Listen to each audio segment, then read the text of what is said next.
Hello, everybody. Welcome to part two of my summer NFL series. Today, we're going to discuss the AFC North.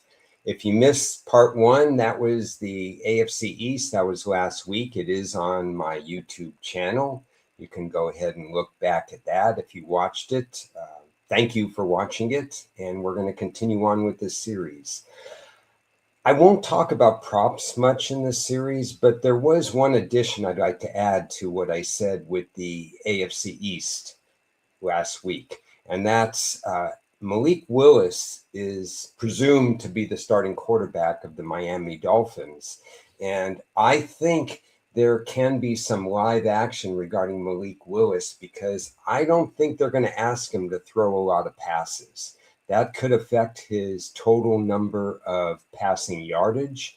And if you look at some of the wide receivers, not the running back, but you look at some of the wide receivers in a very crowded and young wide receiver room, I'd like to add that if there are props available for Miami wide receivers, one would definitely look for under for number of receptions and maybe under for number of yards. So with that as a backdrop, let's get into part two with the AFC North. And we'll start right here with the Baltimore Ravens. Some rare stats from last year. As you know, I'm doing this in PowerPoint so you can readily see what stats and what kind of situations have come to my attention that I think will help us and will help me prepare for 2026. And on this page, you see normally Baltimore's averaged 54 defensive sacks in a 3-year period. And this past year, they allowed 35 and they only had 30 defensive sacks. So I think one of the things you want to look for in August and especially the first 4 weeks in September is what's going on with the pass rush. Will the new regime show that renewed emphasis back on the pass rush? Because that's one of the key factors in winning games is getting to opposing quarterbacks. It's an all-new staff. Jesse Minter is a new head coach. We'll see some differences between him and John Harbaugh, especially in the passing game, and we'll see that when we get to the draft sheet on the next slide. Free agency, they lost one of the best centers, if not the best center in the game. So we're going to have to see how the offensive line adjusts to the new scheme and Lamar Jackson in the new scheme. Trey Hendrickson is in as a pass rusher.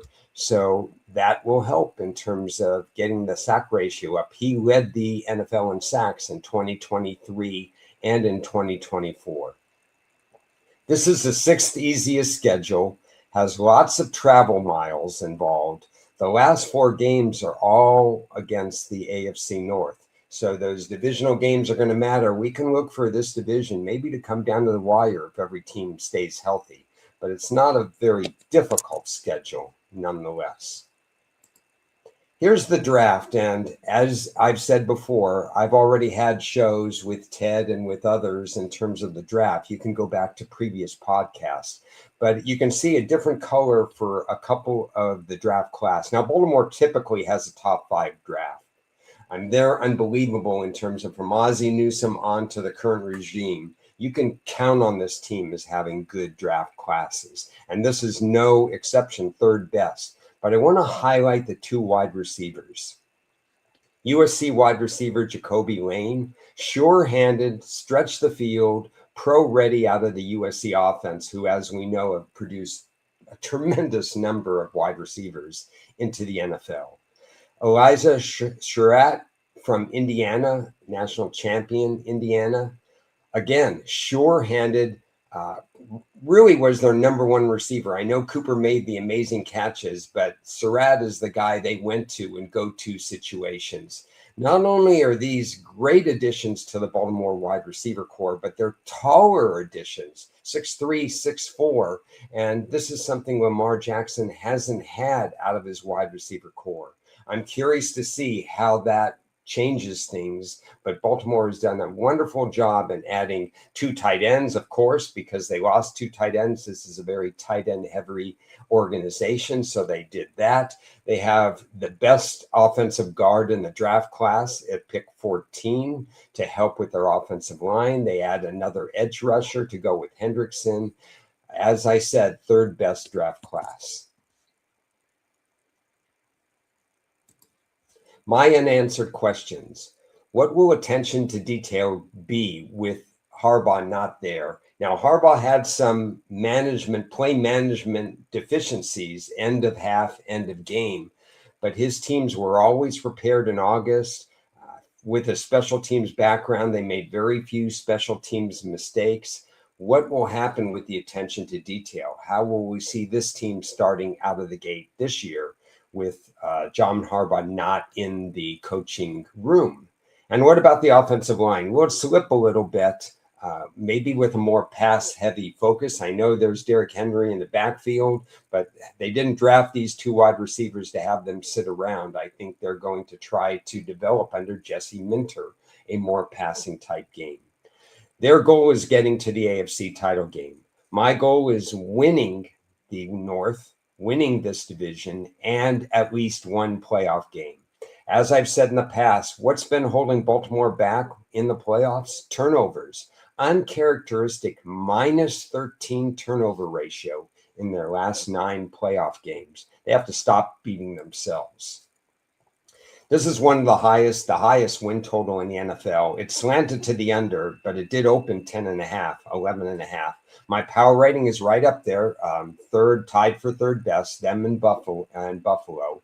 So very much ahead of what my average power rating would be, which is roughly around 25.75, 25.7. This is the best wide receiver group Baltimore has had. But like I said, can Lamar elevate his pocket passing game? This is one of the 2 or 3 deepest rosters. I've talked about injuries. Injuries are part of the game. This is a team, not counting quarterback position, because quarterback injury is devastating. But notwithstanding quarterback, this team is much better equipped to withstand injuries with their 2 deep roster. And so people can use injuries as an excuse. Baltimore can get through it, except for at the quarterback position. Let's move on to Cincinnati, who's kind of been in a lull the last 2 or 3 years, and you can pretty much see why. 5.2 yards per carry allowed. They don't get off the field very much. They've had some substandard draft classes. Their pass defense has suffered. Their sacks, even with Trey Hendrickson on the team, even when he led the NFL in sacks, the team was middle of the pack, below middle of the pack in overall sacks. Now, they've spent a lot of time and attention with their offensive line. It seems like, based on last year's results, they've helped to fix their pass protection. So that's good news. No changes. Obviously, Zach Taylor, mixed reviews on him, how good of a coach he is. Cincinnati doesn't fire coaches, so he's still the coach. There's continuity. And let's face it, they did get to a Super Bowl with him. So maybe he's not the greatest coach in the world, but he must have some attributes that the team does tend to try to play hard for him. They just need to have better personnel on the field, especially defensively. They lose Hendrickson. They lose tight end Noah Fant. They've added 3 on defense. They finally paid some attention to defense. Even Joe Burrow has noticed this. He likes the defense much more. He's very enthusiastic about what the defense offers this year as opposed to the last 2. They've got a good schedule. 3rd easiest according to my power ratings. Very nice pacing. They only have 1 2-game homestand in the mix, so they're going to go a lot of home road. But overall, this is a schedule that's not going to get them in trouble, and it's not going to be used as an excuse.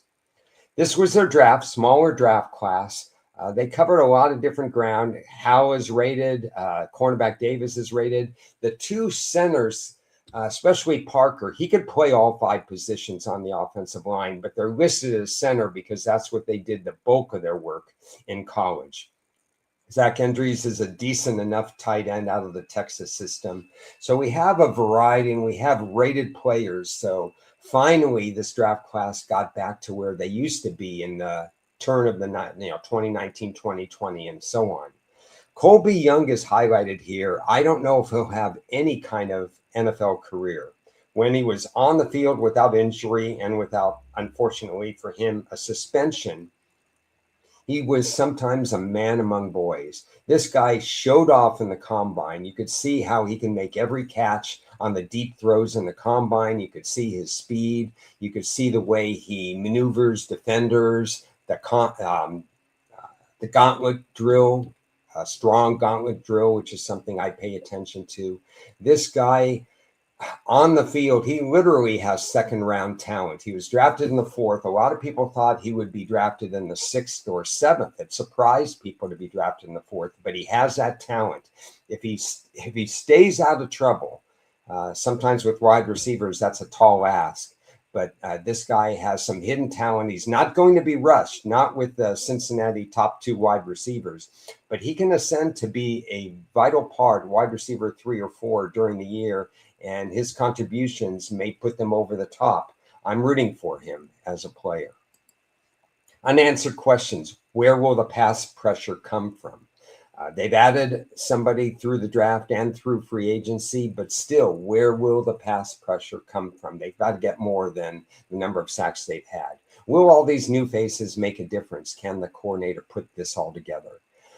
The team's goal is to win the North, to unseat Baltimore. Well, Baltimore didn't even win the division last year. Pittsburgh won it, but Baltimore is the favorite, and win at least one playoff game. It doesn't matter to me whether they win the North or not win the North. It would be disappointed if they didn't at least win one playoff game, in my opinion. We've seen a trek up in terms of their win total. 9.5 started. Now it's being bet heavily. I'm pretty bullish on Cincinnati, but I don't like to go public opinion. Everybody's liking Cincinnati. You're one quarterback injury away again if Joe Burrow gets injured from losing an overbet. That's why overbets are so tough, because a key player gets hurt and your season kind of goes awry. So from that standpoint, I'm going to sit on the sidelines, but I'm kind of bullish on Cincinnati. I think they can make some noise. Their power rating, 27.5. We have to see the defense come together, but 27.5 is playoff worthy. They just have to make it happen. In 2025, they allowed 35 sacks. You could see that they allowed almost 50 per season before that.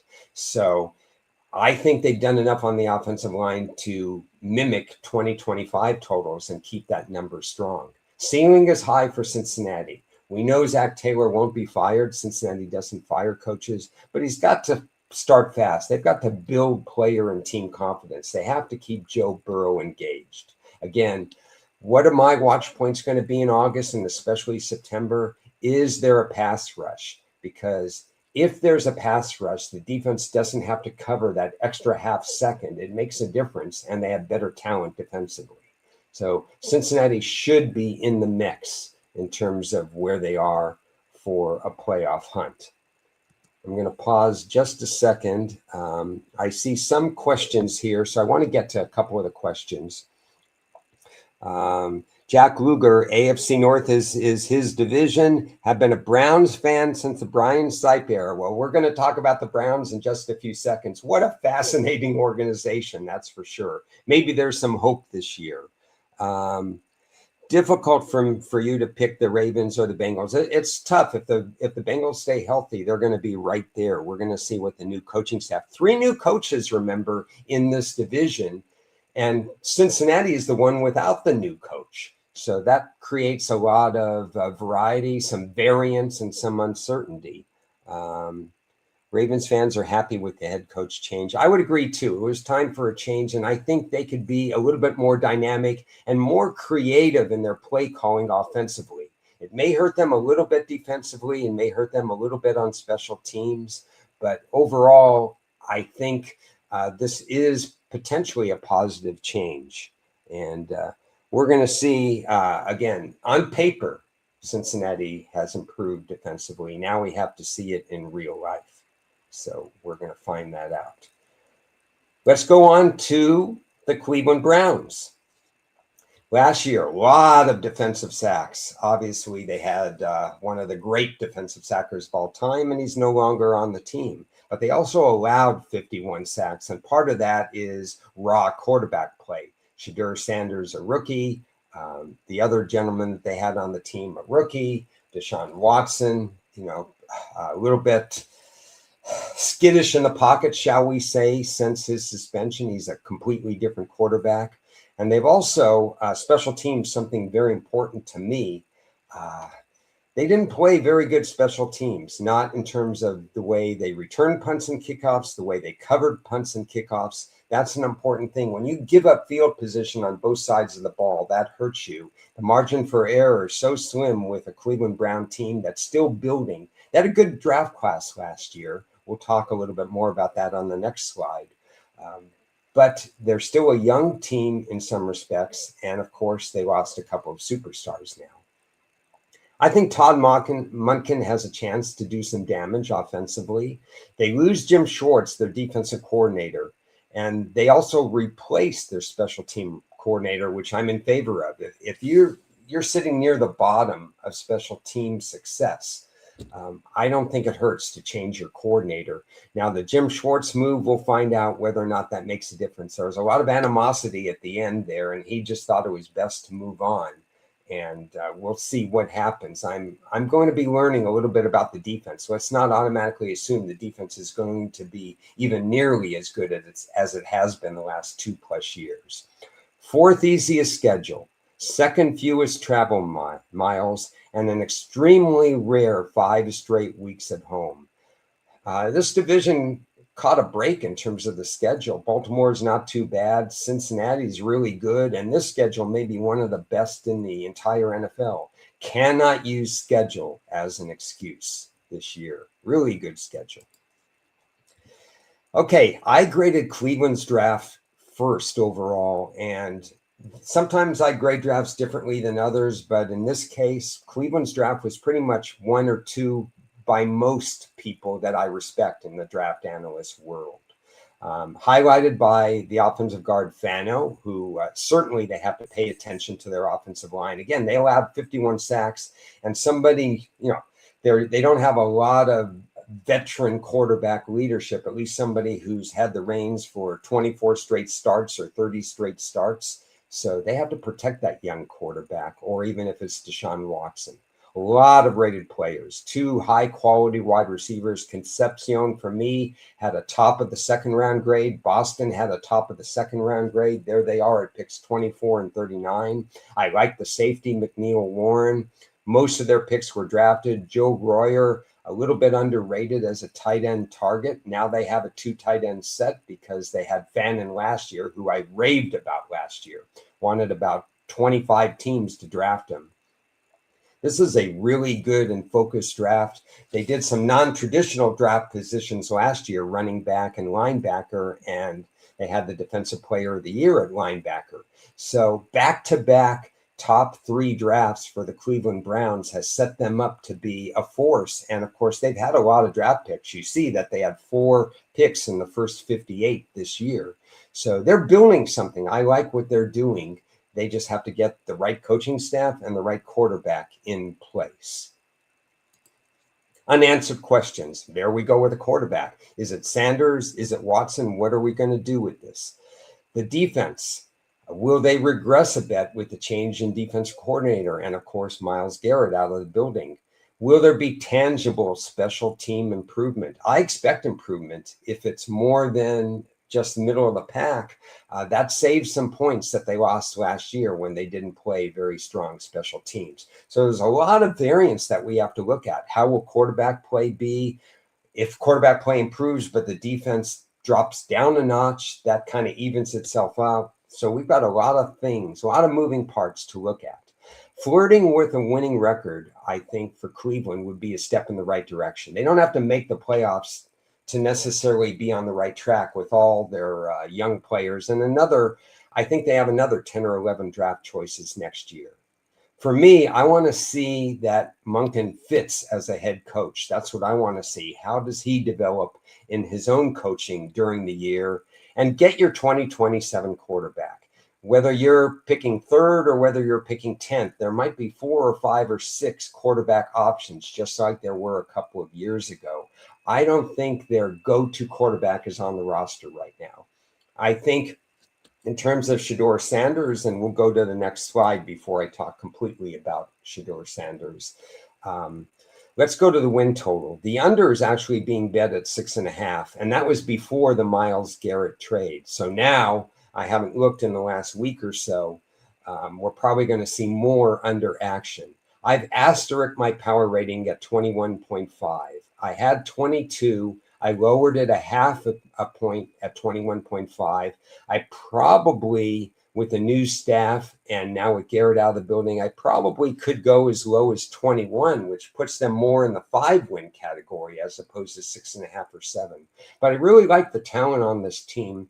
And I think Shedeur Sanders, he may not have a top 7 quarterback ceiling in the NFL, but I do believe he has the ability to pull out some games, to put some fourth quarter magic together. I don't know if he's a quarterback of the future, but I think he may have some starting chops. I think we need to give him a chance. Let me say this. I'm just not, at this point in his career and what I've seen the last 2.5 years, I'm not a Deshaun Watson fan. So if Deshaun Watson wins the starting job, I'm going to be bearish on Cleveland. My game plan is to be going to play against Cleveland, to play against Watson, to think that sacks are going to ramp up. If you have a book that has sack totals, that comes into play, and yards comes into play, completions comes into play. I am just going to be bearish on Deshaun Watson. I think they should find out what they have in Shedeur Sanders and then plan for 2027 and beyond. Now, sacks allowed should go down regardless because I think they paid attention to the offensive line, and Sanders has been there now for a full season. And then we have to see whether Junkins can improve his yards per carry, which was low last year in his rookie season, although he showed some promise. But again, that was partly because of the offensive line. And then I have to watch the stat sheet in September for the defensive coordinator. So I've given you a lot of stuff to think about for Cleveland. There's a lot of moving parts, but we're going to get answers in August and September. Those are my views.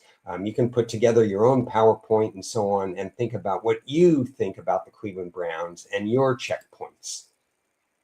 New regime in Pittsburgh. And again, we lost Harbaugh.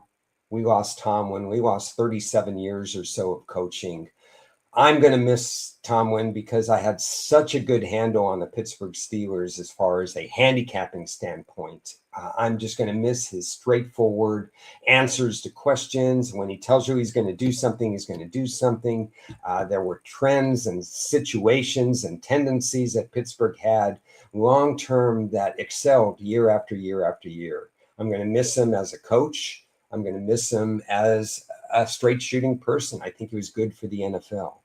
Last year's 48-31 sack ratio is one of the best in the NFL and propelled them to getting the title over Baltimore with the missed field goal. But again, Pittsburgh won 10 games.